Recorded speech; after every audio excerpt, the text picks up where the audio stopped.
Hi, I'm Dr. Rob Horwich from Community Conservation in Gays Mills, Wisconsin. We're offering you a series of 8 presentations based on 25 years of experience working with communities from 12 different countries on how to catalyze a successful community conservation project. Our community partners are protecting over 1 million acres. This preface is about the setting or philosophy of what community conservation is contained in. The answers to these questions have been borne out by our project results, although many might refute them. Contemplate these questions and answer them from the knowledge you have now.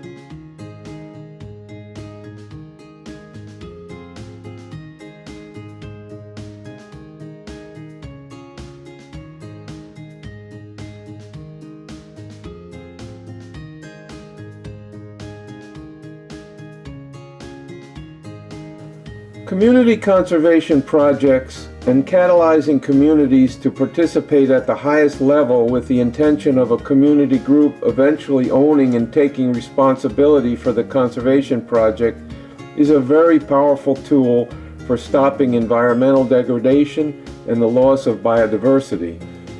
It is cost-effective and when done correctly with the right attitude can affect protection of the forest with increases of the focal species and potentially other species for very modest budgets of $10,000 to $20,000 US per year per project, or as low as 15 cents US per hectare per year.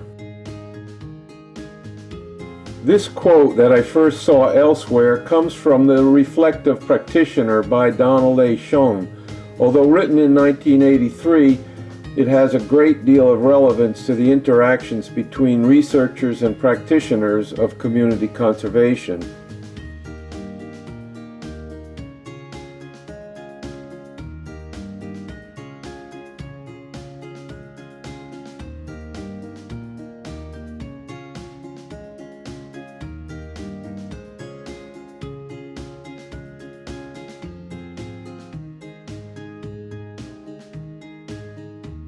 Community conservation projects add another complex layer of human interactions on top of an already difficult field. Lalkura village is composed mainly of Adivasi people whose ancestors were taken from their native Indian home states over 150 years ago by the English to raise tea plantations in Assam, India. When immersed in community conservation projects, we often hear the words empowering communities. This is a fuzzy concept, but a number of community actions, including those of Lalkura, told me how to recognize empowerment. These women in the slide found outsiders cutting the forest where they had been newly planting and protecting. They stopped the encroachers, and they said that they couldn't cut the forest anymore. The outsiders said, "But what can we do for firewood?" And the villagers of Lalkura answered, "Do what we do, grow your own." Then they gathered some cullings that they had, and they gave them to the outsiders. These women of Lalkura showed empowerment and great wisdom as new conservationists. First, they took power to protect. Next, they educated the other women, and finally, they showed compassion for those women who were just like them. People are not the problem. Rather, they are or they can be the solution once they feel a sense of empowerment and ownership of the lands to take responsibility for themselves and their lands. Helping them to create and maintain an empowered community group to manage the project and lands is the most important task for a conservationist. Successful community conservation is really a philosophy of how to treat people anywhere. When they are treated with respect, honesty, humility, and interest, you will find that, in general, they are responsible, capable, and knowledgeable about their lives and their lands. Community conservation is a new conservation paradigm that works when carried out correctly. It has complexity, tensions, and ambiguities or paradoxes that must be dealt with flexibly. You cannot ignore personalities and relationships. It is built on the trust of people and an expanded network of people.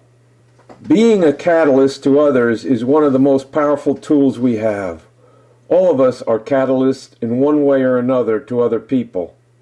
However, we must accept this idea and guide it to be successful community conservationists. Acting or considering actions outside of the box of normality is important. Simplicity, action, and paradox are important aspects of community conservation, and you must be ready to accept them and work with them to solve problems that many may say cannot be solved. Yet even when one is solved, there may be no answers, and we must be continually vigilant to solve and resolve when necessary to keep the project successful. Schoen's book gives a good explanation of the differences between a researcher's perspective and that of a practitioner in all fields. In reading Schoen's book, these are some of the things that came to my mind. The idea of practitioner knowledge has been ignored by many researchers either as non-existent or worth nothing at all.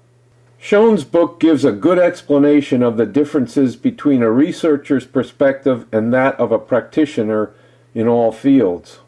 Yet how many people would go to a doctor to get their appendix removed from one who is only a scholar of books or has only watched operations? Would they choose him or the one who's done the operation 100 times? Historically, Schoen notes that there has been a dichotomy between the researchers who had hard knowledge and the professional or practitioner whose knowledge was soft. The dichotomy is not the problem, but the thought that one is always more important than the other has led to the crisis in conservation. When researchers and practitioners can plan and work together, then we will see solutions cropping up all over the place. This quote is at the root of things because we must balance and integrate the intuitive and rational parts of our minds, just as we researchers and practitioners or artists must work together. It is the same thing in the individual and in the society. We must try and check our naysayer at the door, because if you believe something will not happen, then your ability to make it happen will be sorely hindered. This Chinese proverb was written on a tin that contained candied ginger. The ginger only lasted a couple hours, but the wisdom on the tin has stuck with me for many years.